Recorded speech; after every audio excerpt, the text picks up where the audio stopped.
Hey guys, we've got an exciting guest on today. She is a client of Switch. We've known her for so long. She's gone through a really exciting journey down the medical industry. She's just graduated. So anything that we do talk about today, I want to let you guys know this is purely our opinion and this is not medical advice. We're going to go through some really cool topics today that we think everyone should learn and know about and start the conversation in our country, in Australia, that is very important for our health. But please note that this is just purely our opinion. Let's go rogue. Let's go.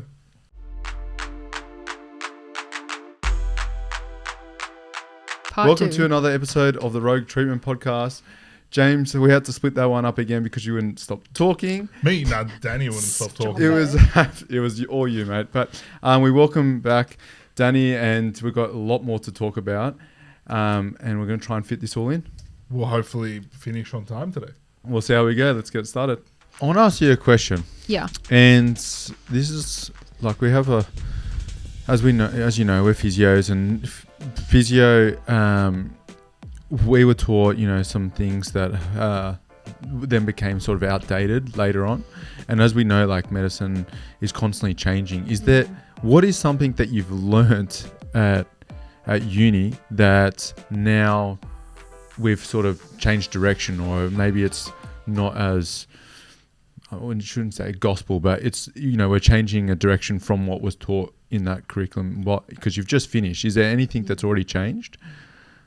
Well, everything that I've learned is still like fresh. I don't know. Current? Yeah. In terms of like research and stuff, I'm so fresh out that I think you've figured that stuff out once you've been working. Practice, you go, this training that I had in med school isn't quite reflective of reality, and I anticipate there'll be a lot of that. Yeah. But just in terms of like the theory might be there, but in practice it looks different.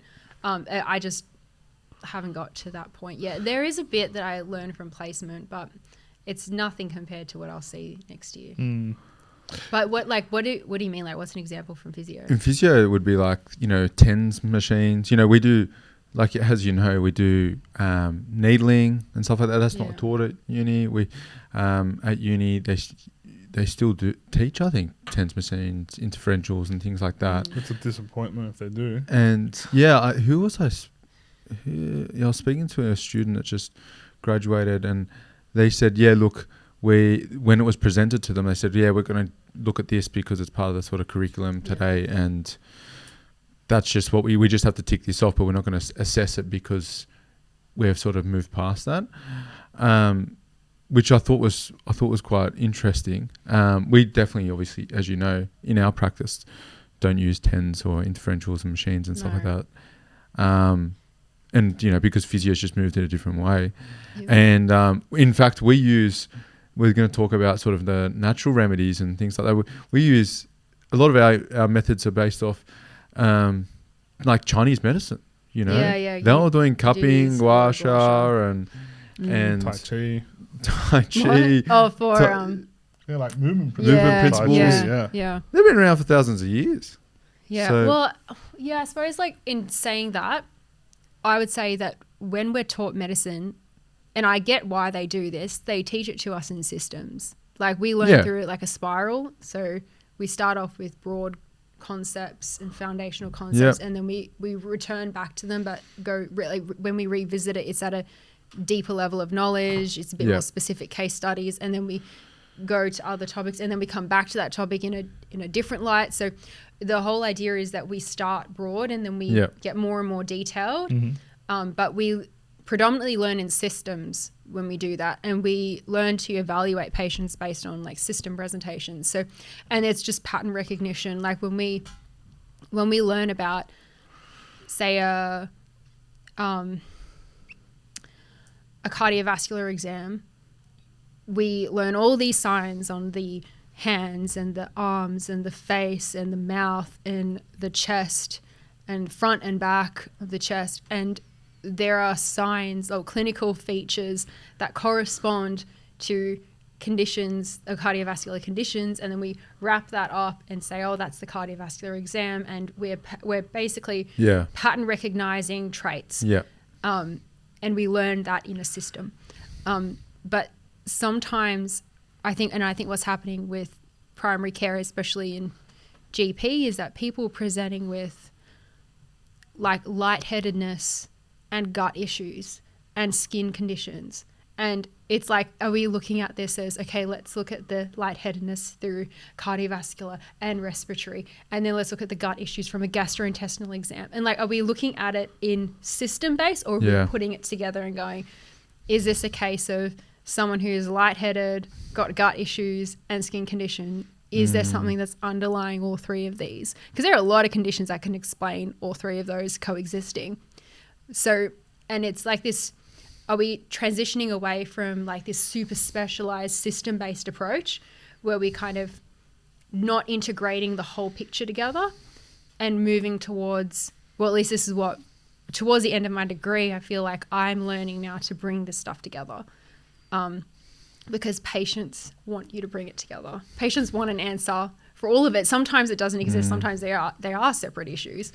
But I think moving away from like rigid system-based approaches and looking at what's the whole patient presenting with. Is this something where the lightheadedness is related to the gut? Is it related to the skin? Does the patient have anemia? Because that can cause that. Or like, is the patient that, like, what does the patient have?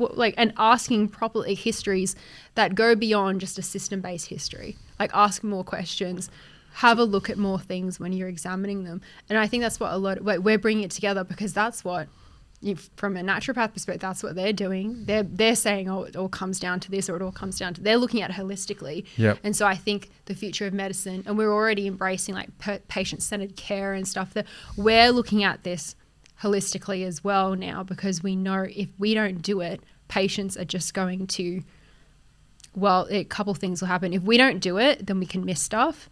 But if we don't do it and the patient gets frustrated because they're going to 3 different people for 3 different issues, then they'll just go somewhere else. They'll go somewhere where they are getting holistic medicine, or they are getting holistic care, but it's not necessarily good medicine, because we could be missing something. Or it could be the opposite. They are going somewhere and getting the care they need, and we've just missed out on being able to care for this patient. So here's the issue so it's interesting that that's what's being taught now at uni, right? Well, it's not interesting. It's probably a good thing. Well, the system-based approach is like, we've always learned through systems, because you have to. Like, otherwise, it's too chaotic to learn everything at once. Yeah, agreed. But towards the end, like, they try and teach you early to go patient-centered care through other things. But I think the more time I spend on placement and the more I saw patients, like, often they're presenting with more than one thing. Like, it's rare to get a patient presenting with one specific issue. And it's not saying that everything's related. Most of the time they're not. Like, they are separate issues. But there are so, and you guys would see it too, there are so many times that patients will present with conditions that you're like, gosh, there's such a psychological picture here as well that's driving, especially things like weight management and self-image, and tying into like eating, gut issues, metabolic health. It's like, to ignore the psychiatric component doesn't help the patient, because it's so important. You'd see that in physio, because it affects patient cooperation and compliance and adherence to treatment. It affects their confidence to be able to do what you need them to do. It affects the relationship.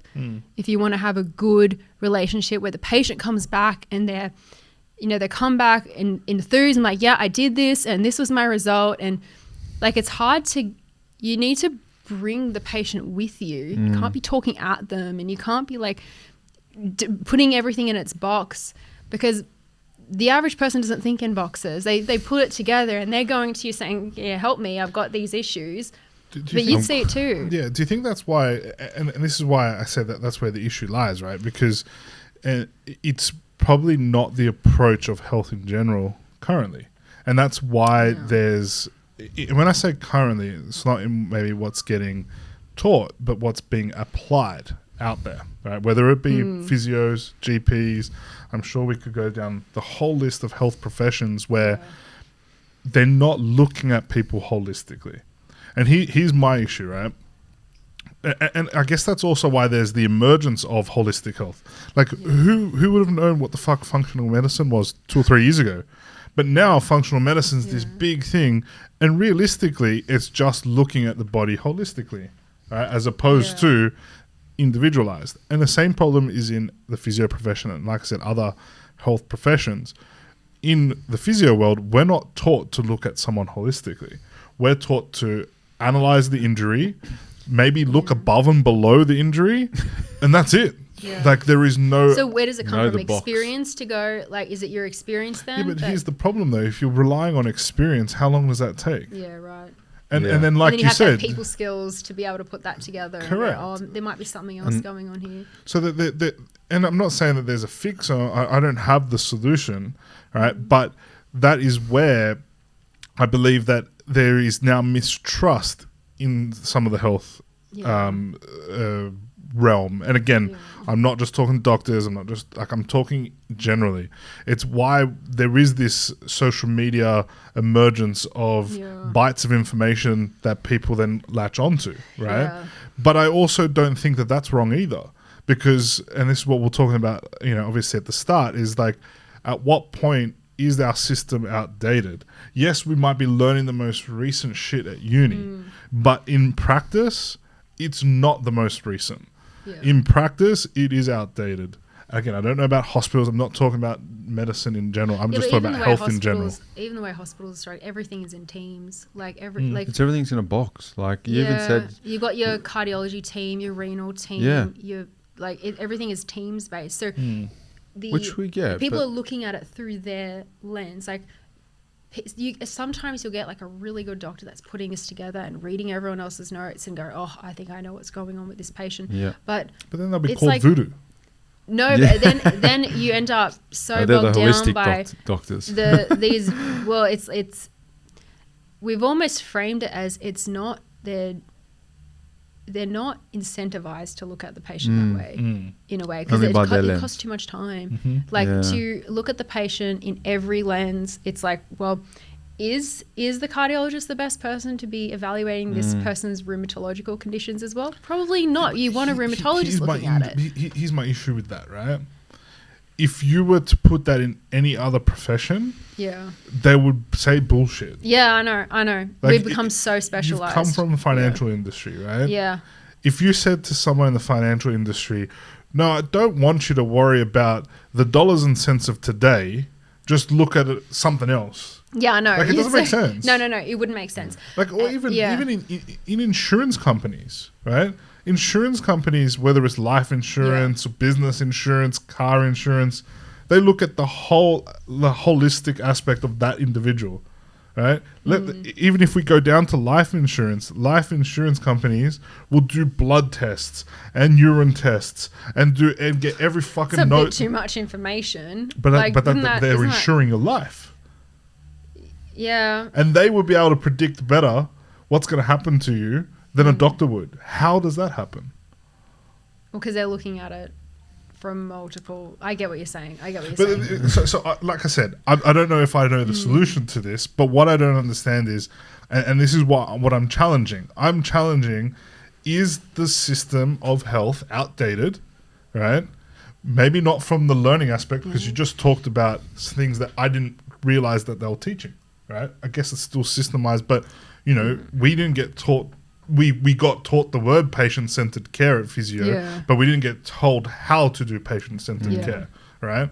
Maybe it's changed. I haven't been to uni for a few years now, but I doubt it, because the students coming out still have no fucking idea. So I don't think that... So the problem is the system, once you're out there, is not patient-centered care like that.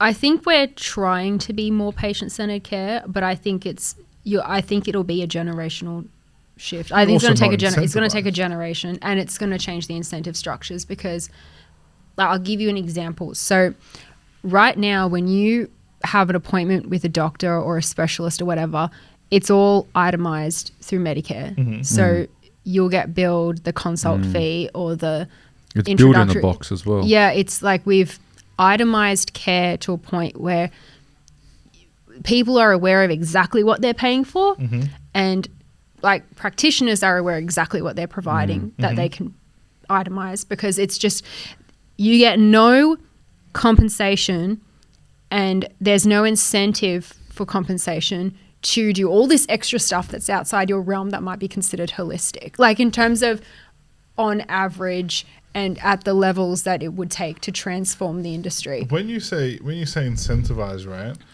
Again, I can only speak in physio, but whenever I've interviewed a physio and I ask them, why'd you get into the industry? Yeah. It's like, because I want to help people. Yeah. And I want to be the best physio I can be. I think why do you need to be incentivized to help people? no, so it's not. It's You not. should be in the financial industry. No, I know. Help people too. And it is very similar to financial services as well, because when in finance, Absolutely. like there were incentives for getting someone onto a mortgage, right? There was no incentive for saying, okay, maybe we get this pathway to a mortgage first, that clearly have more capital, they need to be able to service the loan better. Let's give them like a 6-month program, they can come and visit me. Like this, your home finance managers or your whoever's like the person looking after your finance for a house it's not in their interest. They're not compensated that way. They're compensated if they land a new client and get them onto a mortgage program. But if that person's not ready, all they can do is either say you're either ready or you're not. And there's not an incentive to go, okay, what's right for the person, what's right for the client is to put them on a pathway that maybe teaches them like a financial literacy course or something. I wish more people had a bit more financial literacy around taking out loans and being able to service their loans, right? This is me with my finance brain on. If there was more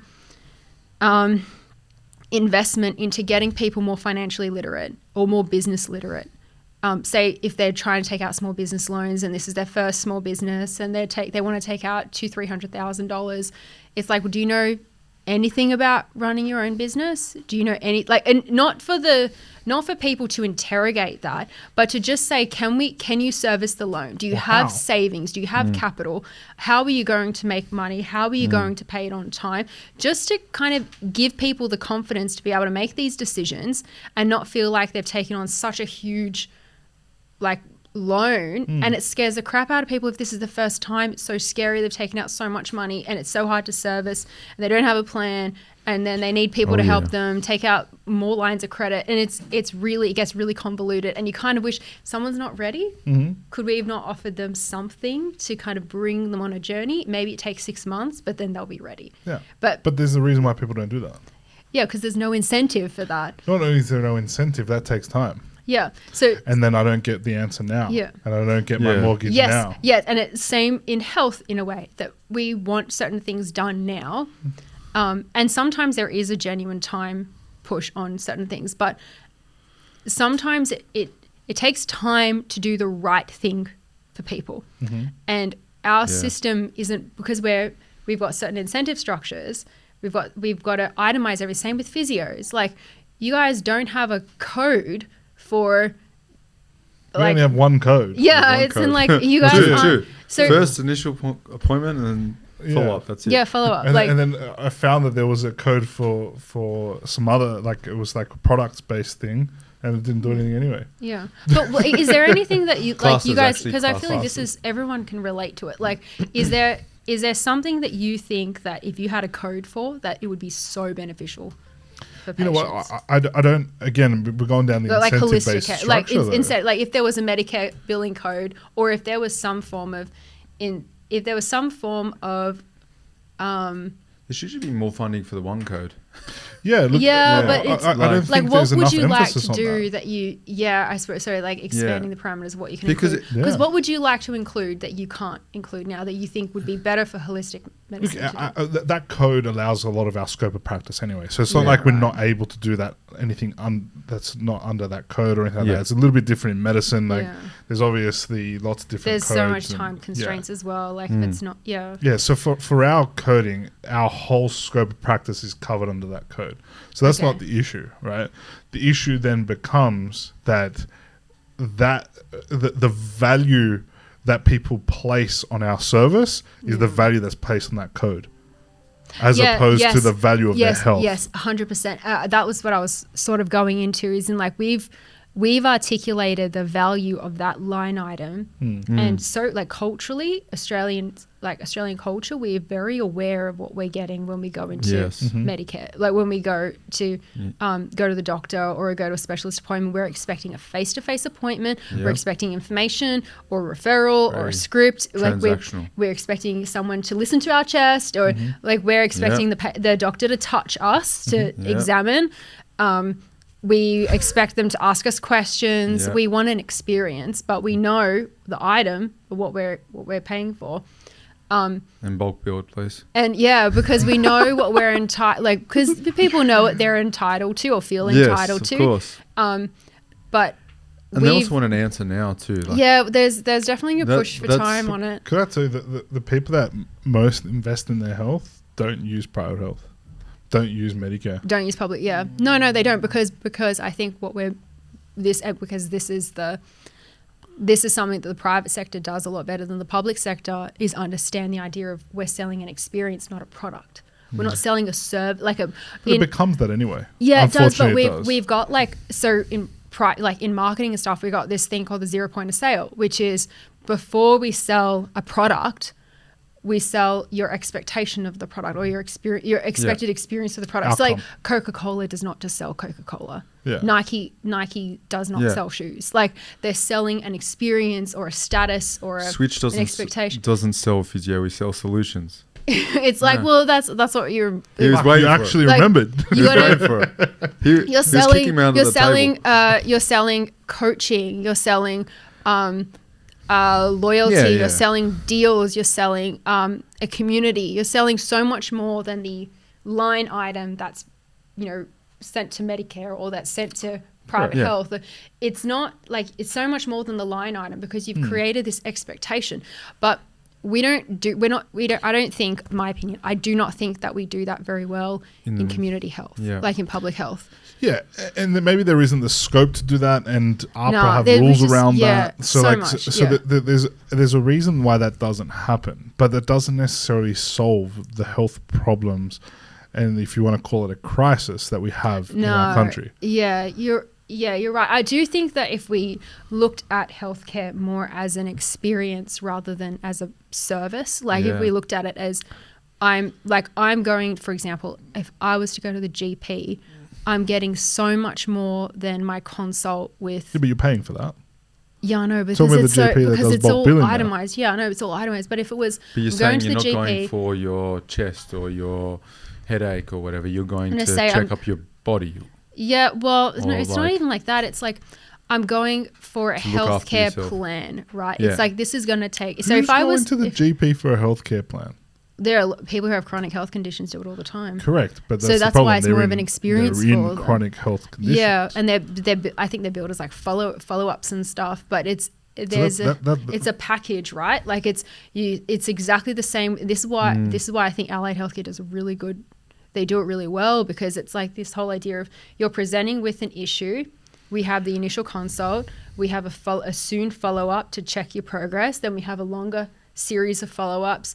We do more tests. We see how you're going. We check if things are working, if things aren't, and we tweak. And there's a sense that you're being taken care of. Whereas what's happening today, and this is not in all places, with some general practices, you go in and you see a different GP every time. You have to retell your story.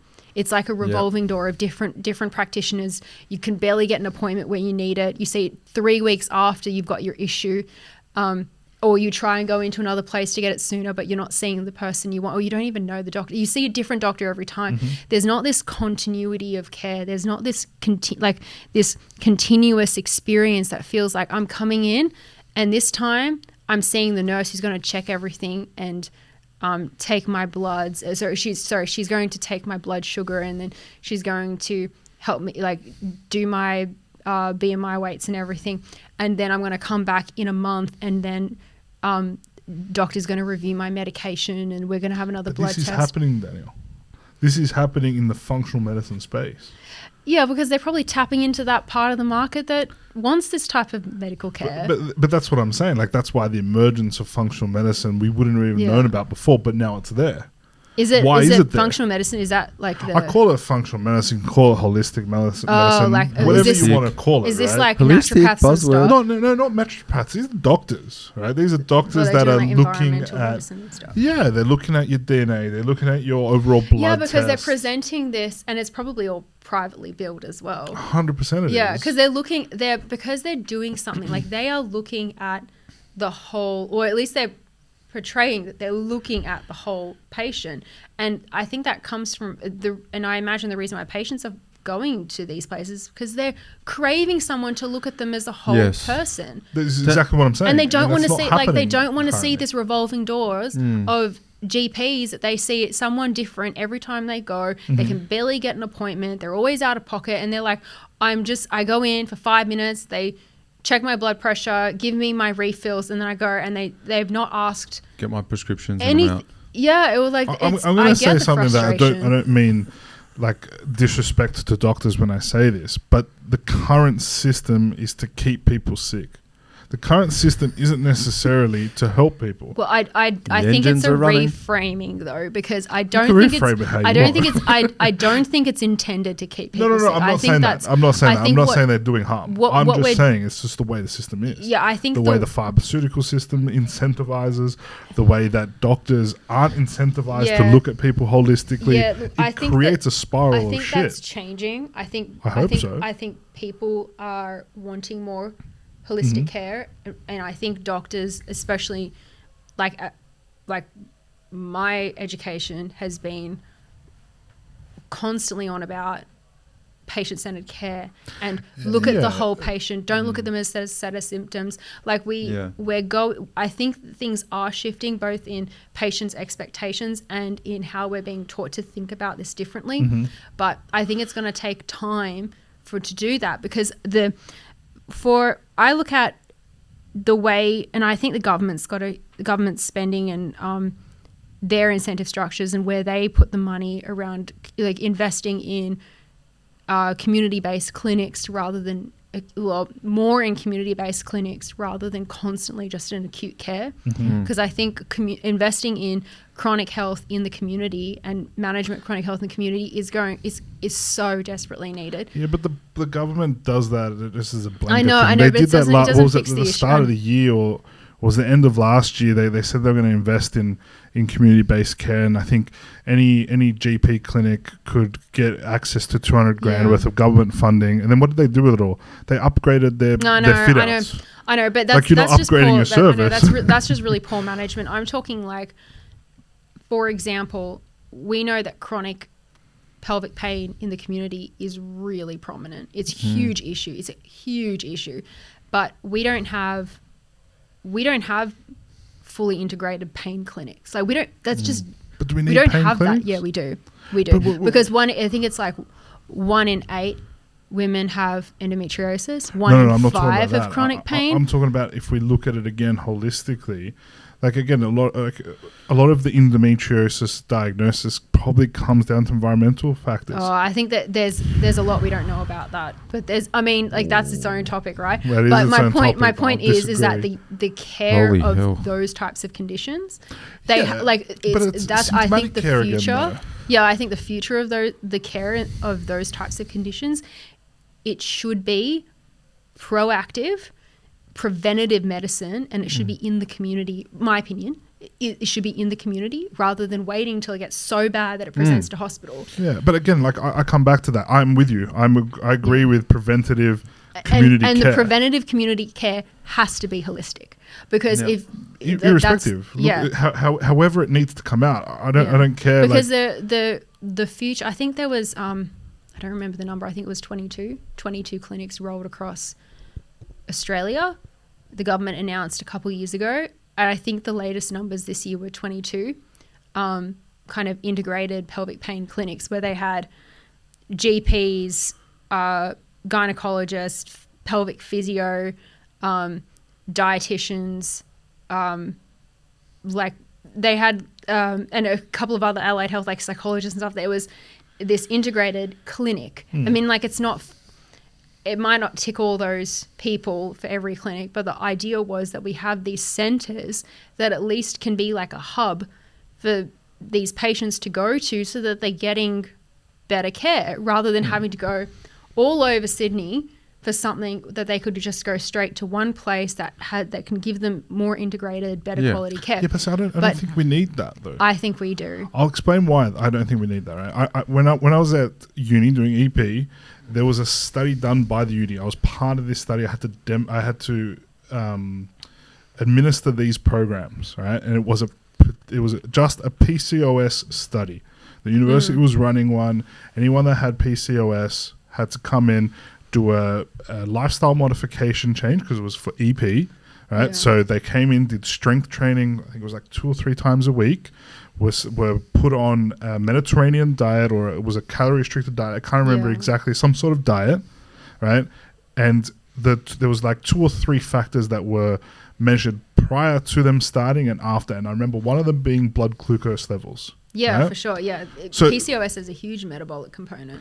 But when we say metabolic component, we immediately think that might be obesity. And some of these girls weren't obese, right? They just had high glucose levels. Yeah, I think from memory, it was about like the association of insulin resistance. Like Correct. Insulin resistance is like there's quite a high association between insulin resistance and PCOS. That's but right. I don't know. Yeah, I don't know the exact. What I'm trying to say is that they went through this program, right? Yeah. And I'm pretty sure. Again, don't quote me on the stats, but it was a high percentage of women that did this study. Yeah. Their PCOS symptoms were diminished. They lost lots of weight if they were overweight. They had massive decreases in pain. What I'm trying to get at here, right? What was the treatment? Strength training and and diet change. Okay. Yeah. Yeah. So what I'm trying to say here is that's not the answer I'm saying to PCOS, right? But we're now again trying to pigeonhole something where it's like if you've got PCOS, go to this specified clinic. That's not what I'm saying. As in, this actually sort of proves my point. Is that instead of just going to the GP or just going to the gynecologist, that they're actually getting physio, they're getting EP, they're getting dietitian, or they're getting more than just that specific avenue of medicine that has claimed that condition. That's what I'm saying. Yeah. Those clinics, like but if we would have moved, go to physio or EP for that either. Yeah, but sometimes like that can be the difference between, like it depends on this patient's symptoms, right? If you've got a patient that has a condition where they've got a symptom that can be really well managed in the community with something, then it's worth having those services available so that they can access that. Like, for example, if you've got type 2 diabetes and you're seeing your GP and then you see an endocrinologist and you see a renal physician and it's like you're morbidly obese, it would help to see someone to help manage that. Yeah. Because that's not something that a GP or any of these people can alone do. Like they can, but it's like what you probably need is to see someone like quite often with regular weigh-ins and check-ins and the motivation and dealing with the psychological component if there is something like that, or like a lot of education around food and how to eat and how to manage and the metabolic side to it. Like there's so much that goes into that just loading that onto a GP to do in a 15-minute session isn't solving this problem. No, and that's what I'm saying. That's why I don't think we need more specialized clinicians. It would be better if, like, so we talk about in allied health space that,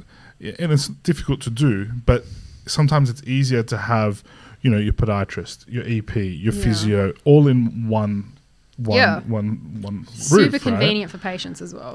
I know medical centers have tried to do that, but maybe because of government has hamstrung them with codes and things like that. I don't know the exact reason that it's not being done in GP clinic, but like I said, these emergences of these functional medicine clinics where they're looking at your bloods, they're looking at your DNA, they're looking at your exercise, they have a dietitian there, they have all that, and you're prescribed a program, Yeah. right, from start to finish. The GP is essentially the coordinator of it. The GP is not expected to do anything. Yeah, but there. that's like, I think that's fantastic. Like, that's giving someone an experience rather than a line item. Agreed. Because you're giving someone care from so many avenues, so many of these places, and it's highly personalized, which people want personalized care. They don't want something off the shelf. So why isn't it done?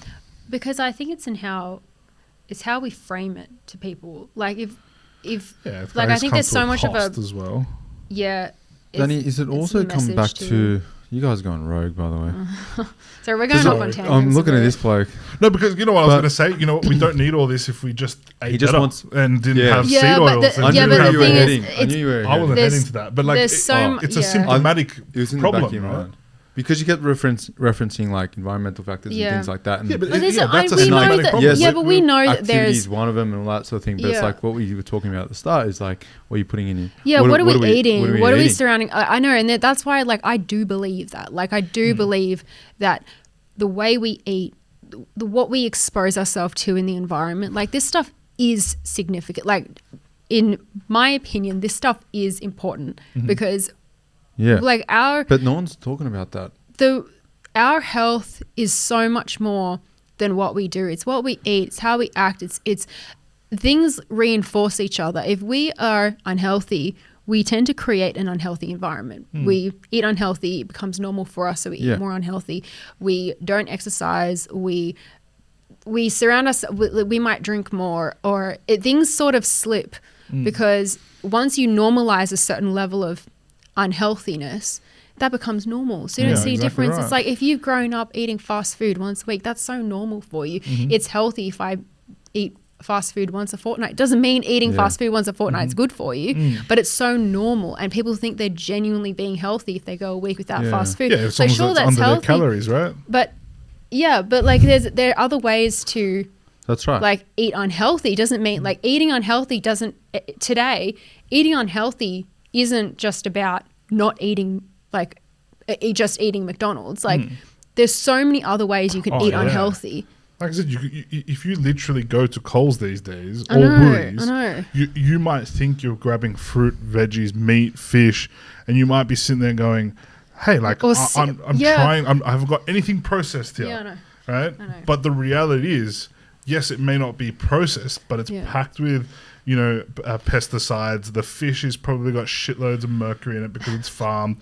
The meat came out this week with shitloads of stuff in there that carcinogenic. I can't remember exactly what was in it, but it's all over the news currently. Like so I just keep coming back. We can sit here and debate the health system, and I don't love the health system. I don't think it's great, but we don't need this intense of a health system if we just fucking fix what we're eating. And I don't, that sounds like an individual problem. I see what you're saying. But it's not an individual problem. This is an awareness problem. It is easy and cheaper and more quicker and convenient to the consumer to pump our food with shit. Of course it is. But what you're talking about, the education of society to is in like the waking up to what's in our food. Where is that coming from? And who's controlling that flow of information? Is that coming from social media where we can't control that type of information? Right. Or is it coming from primary care? Or is it coming from these holistic health practitioners? Where is it coming from? It's not coming from any of that. It's blinding the system. I don't know exactly where that's coming from. But even your knowledge, where is it coming from? I think it's just easier. It's easier for Coles and Woolies. Coles and Woolies are a publicly listed company. Yeah. Right? They are purely there to serve the profits of the shareholders. Yeah, for sure. Yeah? So if you're Coles or Woolies, like any business, you're going to, it's simple supply and demand.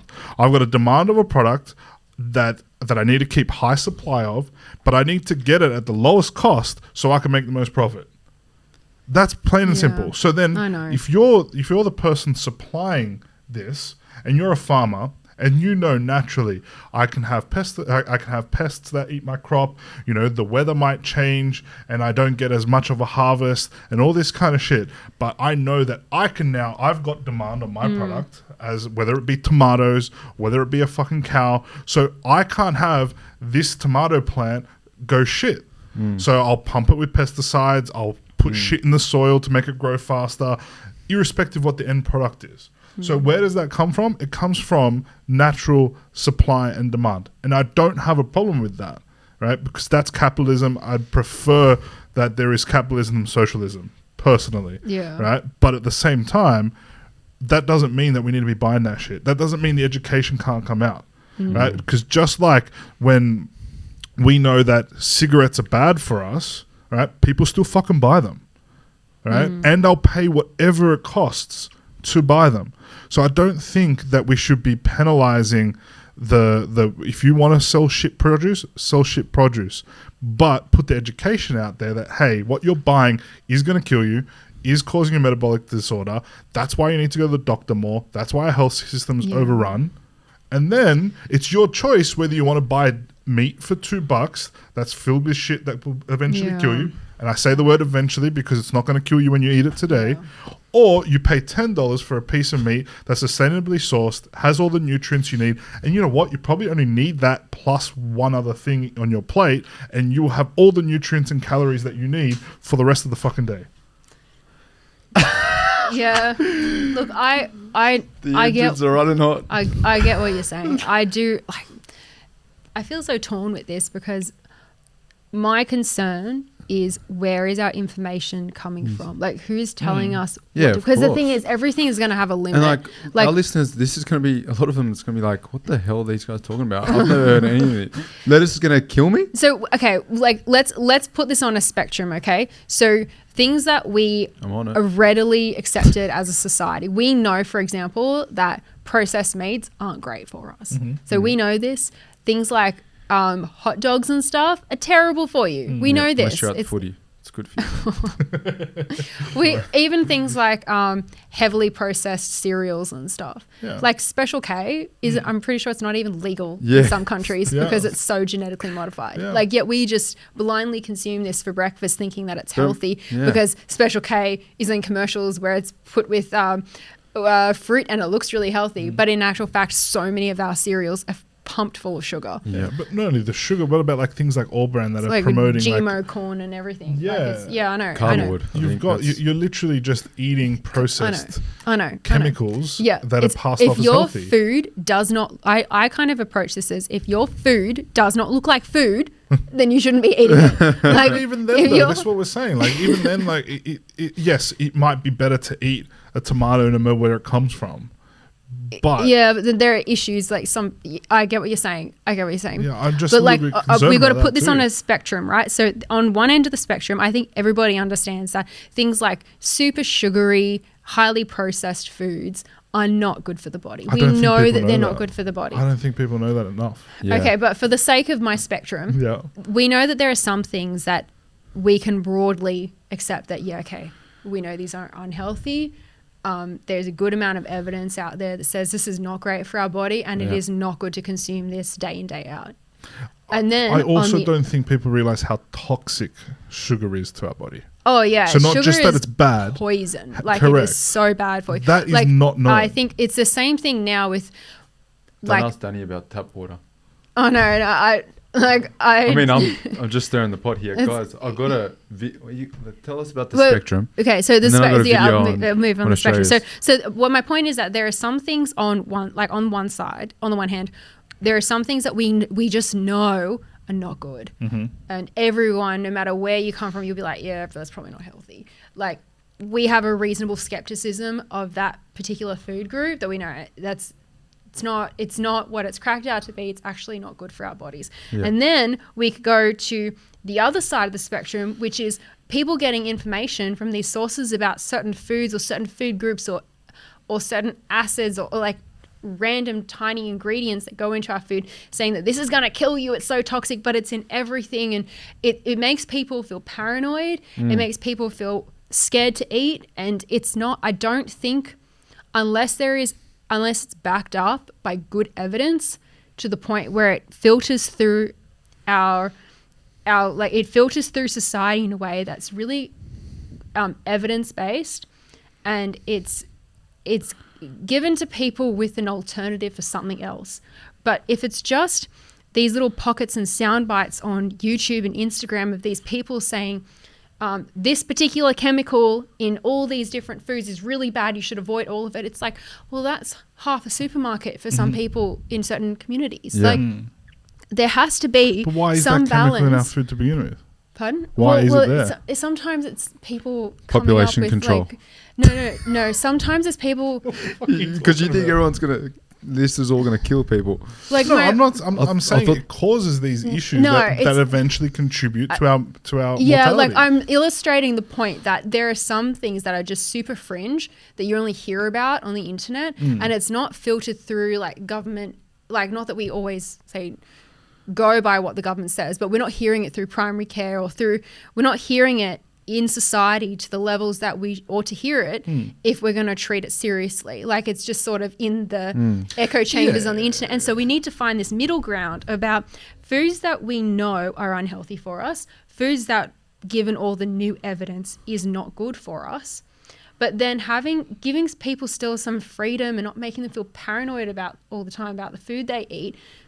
And like, there has to be some level of discernment between things that we hear on the internet about certain chemicals and certain foods, and like, yeah, they might be legit, but give me the evidence for it. Don't just say it because you're making so many people paranoid. Yeah, I'm with you on that. Like, 100%. it's not You don't- feasible, because what's people's alternative? Like, Yeah. we see Coke this Zero. with the seed oils, for example, that we've said,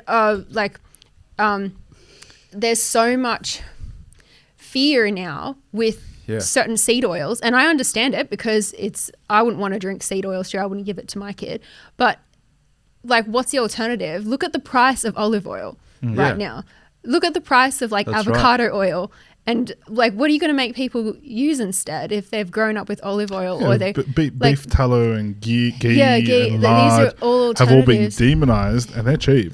Yeah, well, they're cheap, but if people want to use oil for something, like, there are some things that you need to use oil for, like Yeah, when no, you're I get cooking. it, yeah. So, Come as back in, to like, your Mediterranean diet, are you? yeah, well, it's like we sit here and say our Mediterranean diets are great, but then look at the prices of olive oil. Yeah, exactly. Like, not everyone's going to want to spend $80 for the 4 100%. liter for 4 liter when they go, oh, look, and it's right next to the vegetable oil, which is horrible for you.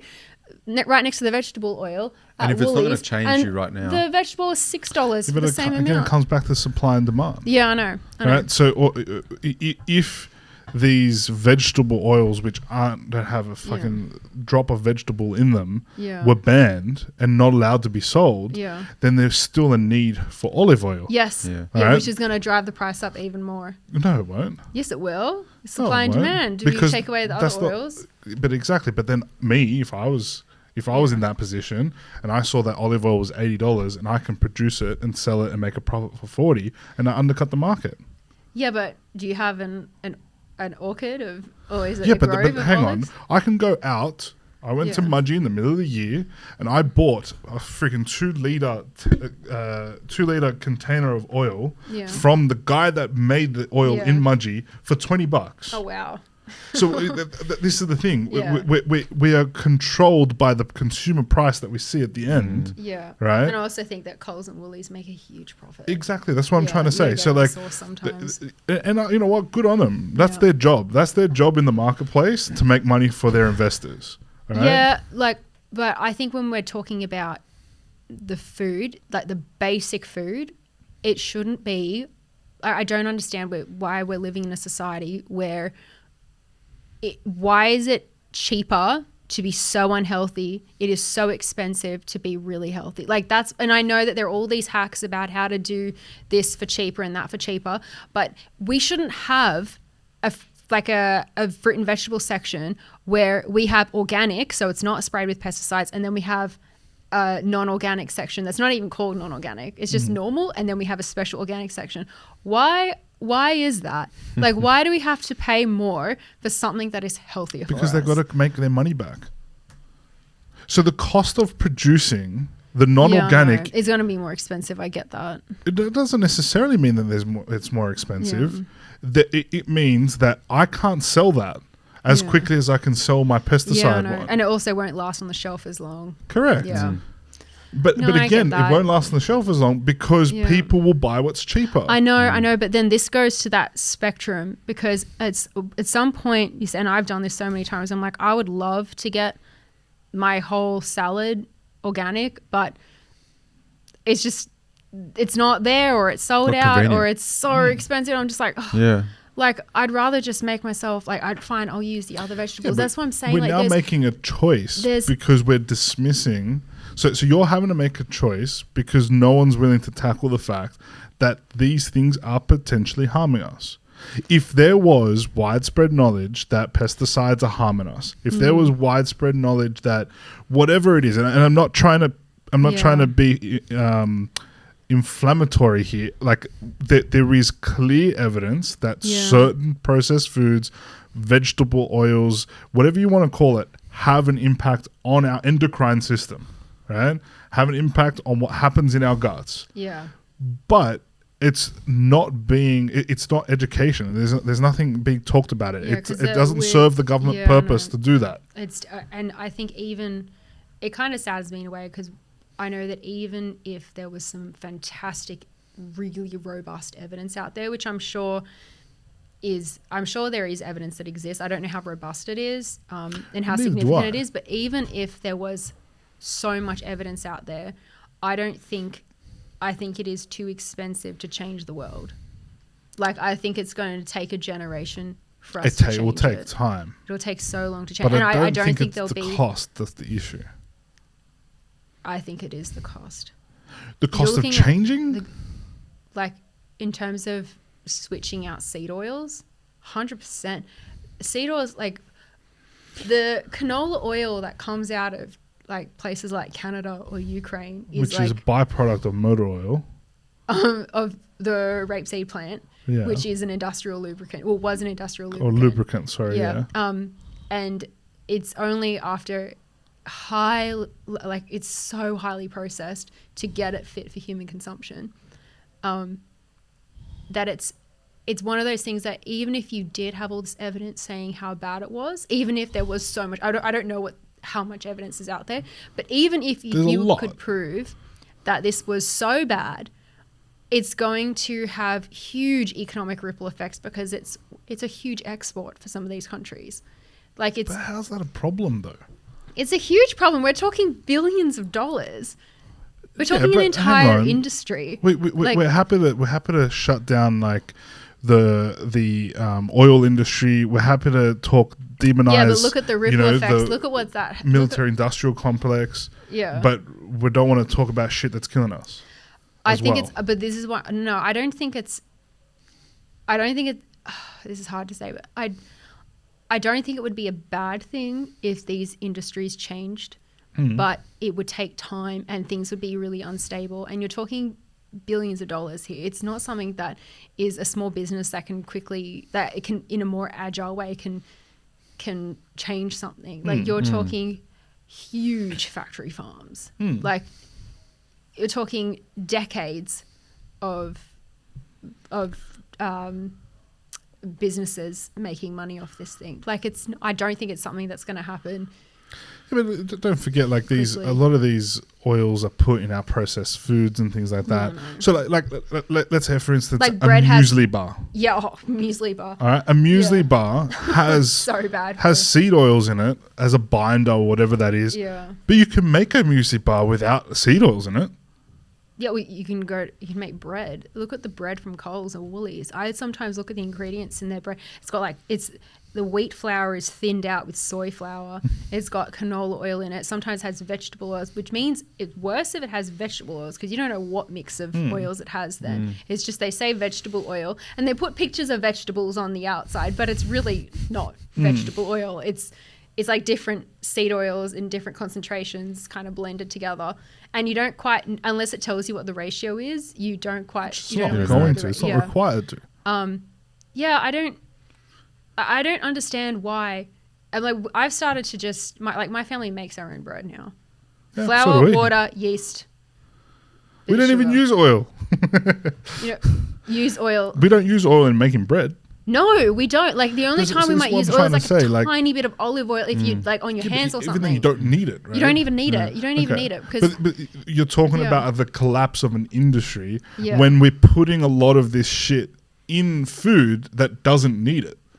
Now, like, so the only time that you're going to have a supply-demand issue is if you needed enough olive oil to replace all the seed oils. Yeah. Then you're going to have an issue. well, that's what I'm saying. Like, But you yeah. don't need seed oils in 90% of the shit that it's in. yeah, but then if you take out the seed oils from the majority of these products, you'll see the prices increase because seed oils are so cheap. Same with soy Yeah, but flour. you're not Soy is replacing so it with cheap. anything. In my bread, I can You- still make you bread would have without to- it. Yeah, but you would have to yes, you would have to make bread, but the texture would change. So there are certain foods that will have oils in there as like binders and Yeah, that's what I'm thickeners saying, or yeah. whatever. Like whatever they use the oils for, it would change the end product if you just simply removed an item. Like it would have to go back through the process of production to say how do we get the same texture and taste and Yeah. it's like they'd have to redevelop the product. So we've got to redevelop a natural occurring product. I know, it sounds stupid. To make We have sure that go back to everyone the likes the drawing taste board of it. and we have to come up with this complex concoction of how to deliver a loaf of bread. Like it's Come on, man. it shouldn't be that complicated, but unfortunately, if you're talking about small businesses, no. Like a bakery probably won't need to think too hard to replace canola if they use that at all. Most don't.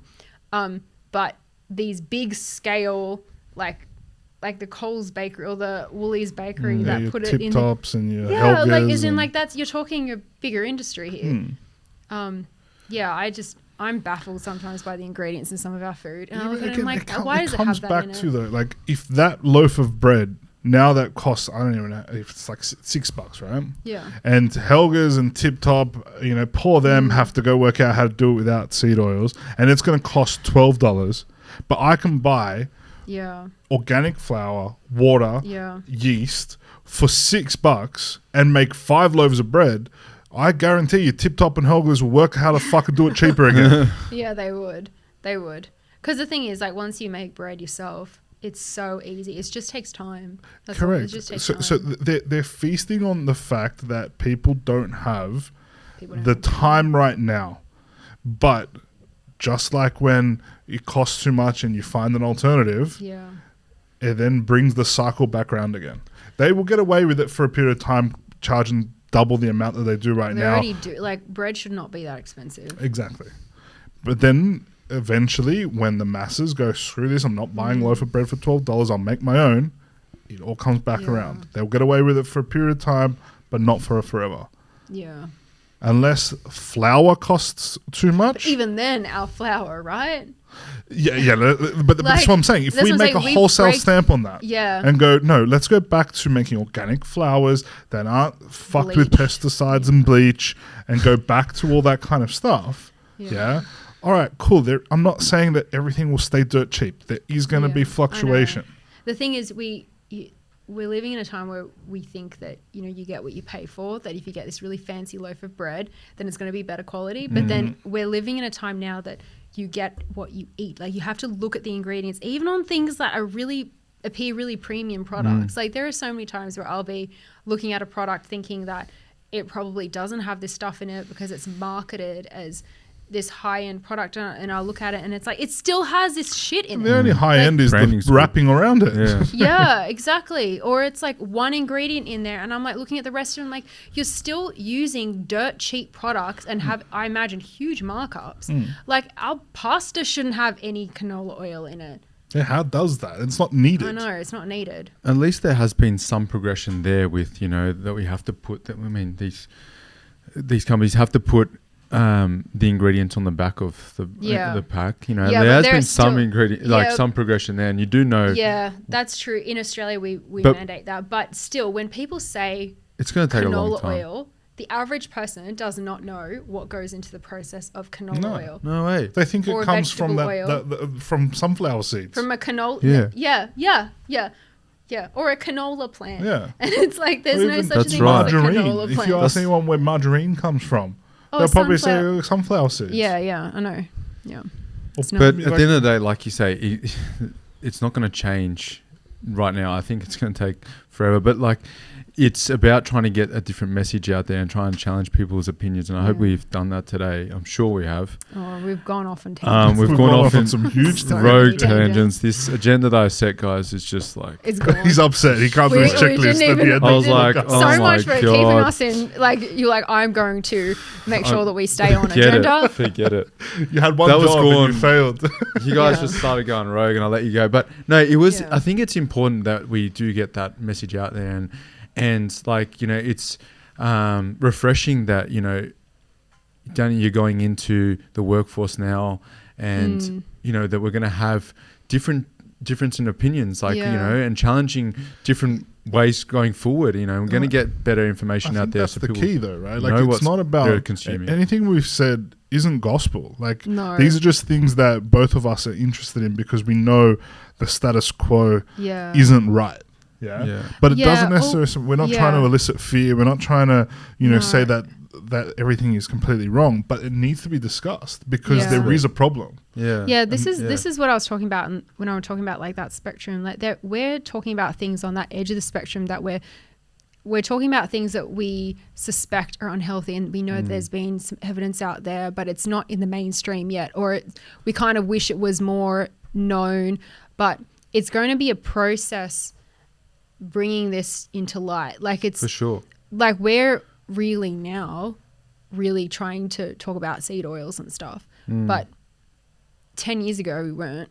Like Even 2 years ago. we were. no, it's like these things take time, Yeah. and they take. Most people I listening will be like, "These, you're crazy." But then hopefully by the end of this, they've got like, Yeah, 100%. they're gonna second Yeah. guess. A lot of people will say we're fucking lost. And then What? a lot of people will go to the supermarket later today and go, "Oh, it is more expensive Yeah, stuff. I'll just go back to my old habits." all I would say is that if you're picking up something that doesn't look like, say that is ultra processed, and what I mean by ultra processed is that it's gone through multiple steps of processing. It's not like a loaf of bread has been processed in that the flour has been processed, but it's still being baked. It's still, you understand where the ingredients come from. But if you're picking up a carton of like milk. almond milk, right? Look at the ingredients. This stuff has There's been no almonds in it. ultra processed. Well, some of them don't have almonds, but some Yeah. of them do. But like, there shouldn't be 50 ingredients on the back of that carton. Yeah. It's the same thing with a packet of cereal. You look at the back, it shouldn't have 15 ingredients. And you need to look at the first few ingredients. How high is the sugar content? Is that the second ingredient? Is the second Yeah. ingredient people sugar? don't even know that. Like people don't even That's know the when order you- of concentration? Yeah, Yeah. The first, yeah, exactly. Yeah. That the way the ingredients are listed Yeah. is the concentration of Yeah. them in that. Yeah. So if sugar is the first, that means Yeah. it's predominantly sugar. Yeah, and things like we use very ambiguous terms in Australia that can be quite inconsistent across different foods. So like the way we refer to oils, we might say vegetable oil, and then in other places it'll say vegetable oils, and then in brackets Yeah. break Poly down what's going in something, that yeah, oil. yeah. Like is it 25% canola, 75% sunflower? Like Yeah. what mixture is that in vegetable oils? And then you got the other one, which is the food dyes, which just very quickly, it's like we have different codes for them. Some say red lake, others say yellow dye number 5, others say tartrazine. Like there are different names and there are different the same codes, thing. and people can't Yeah. like I don't even recognize all of them, but Yeah. it's, and sometimes they won't say anything. They'll just say natural, they'll say artificial colors, Yeah. and they won't tell you. And then it's like, well, how do we know what we're eating then if you're not being transparent with exactly what's going in our food? And also, you Yeah. just trust it. You know? Yeah, we trust it. You trust it. Yeah. Your generation before you fed you with it, and then you're gonna like. Yeah. Yeah, but And hang we- on, that's unless- the problem though. That's- The it's not- generation it's not completely- before, the But that's what I've- food, yeah, they might have given you lollies a it generation wasn't ago, nowhere near but it's the not rate. the same Yeah. lolly. No, it's not the same lolly. Yeah, like you Yeah. know, we talked about how bad sugar is, and yeah, cool. Like sugar was never great for us, but it's the combination of sugar with all this other shit that's actually causing the endocrine disruption in our bodies. Before, yeah, we always knew sugar wasn't great, but if you had a lolly, it wasn't going to kill you. Yeah. But if you had lollies and sweets and biscuits and cakes, yeah, you probably were told, look at you don't look good. Yeah, but then like also we've got, I mean, luckily I'm so grateful that we don't have this anywhere near the level in America, but we don't have high fructose corn syrup. No, we don't. Like that is like a huge disruptor. I hate that stuff. Yeah. Like that stuff, it just tastes weird. They just spray it on stuff. Yeah. You know what though? Like, I think the biggest challenge though as well is Spray it on cakes. is like, is it? So they do. tastes They good. spray it on cakes. Tastes Yeah, good, but apparently. if that's the thing though, like if it tastes good, it's like no. it's not going to change me right now or tomorrow.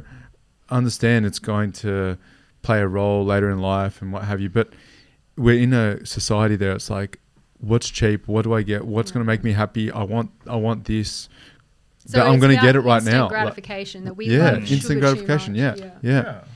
And a lot of this, like we were saying, is on Instagram. We were going to show a video, but that went. But you know, there's a lot of this information that's people can readily see. Like it's on, you know, on Google or on Instagram and stuff. But there's not a lot of people talking about it. And I think that's what has been refreshing today is to get you on and challenge people's ideas.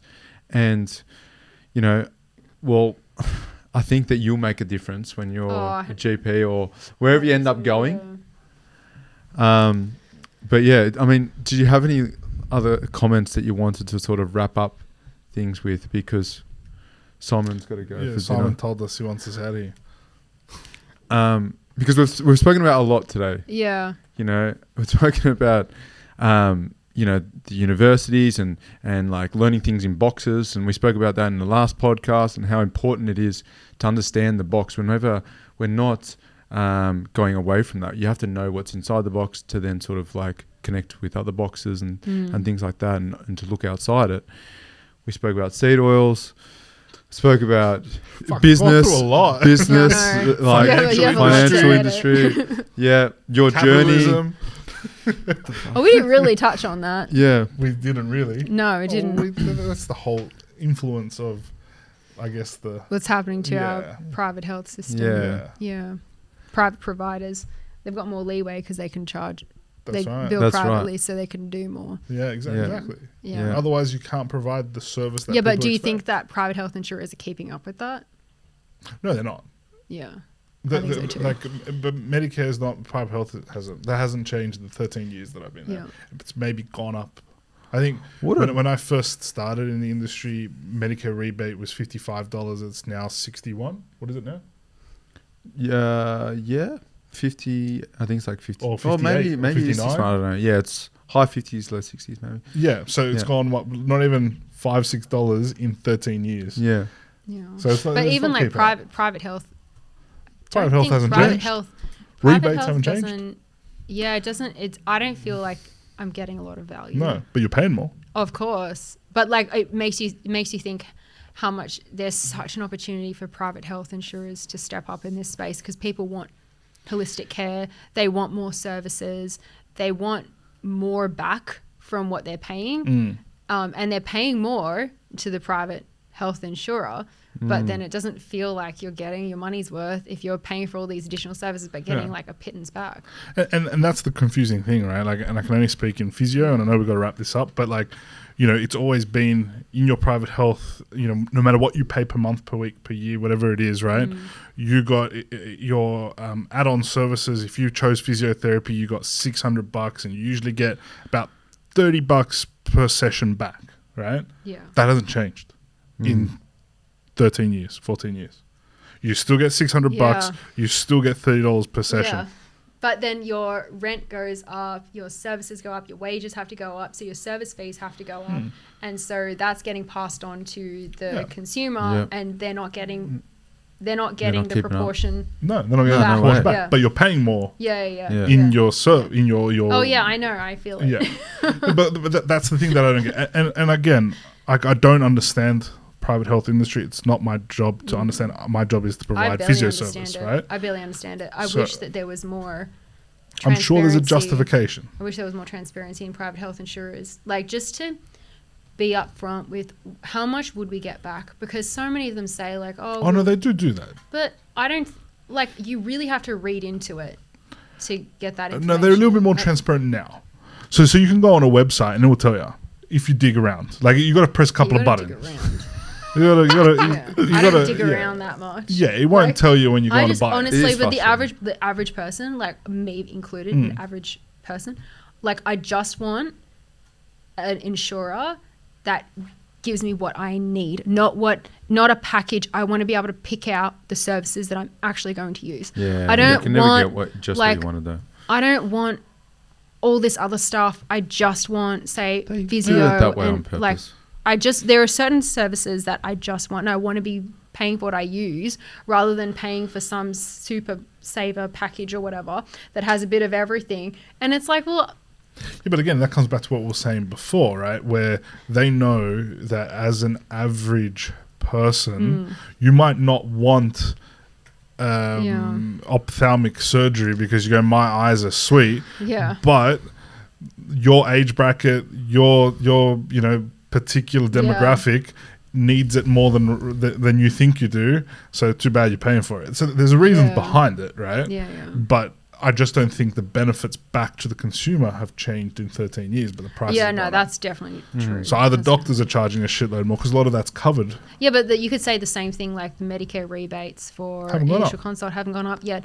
Rents have gone up, energy's gone up, wages have gone up. So these GPs, they have no choice but to privately bill. Oh, 100%. I have no issue with them privately billing. And then, like, a lot of people feel blindsided by all these private billing transitions now because they're not receiving the service.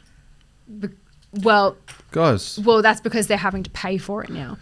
That's the difference. When it was for free, no one said anything. Oh, we're gonna go.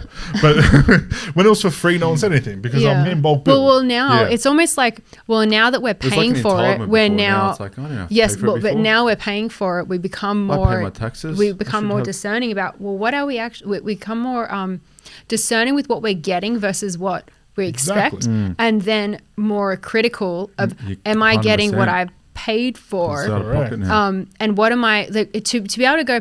This is what I expect from healthcare. This is what I'm getting, and is what I'm paying equivalent to, like, justify what I'm getting. Yeah.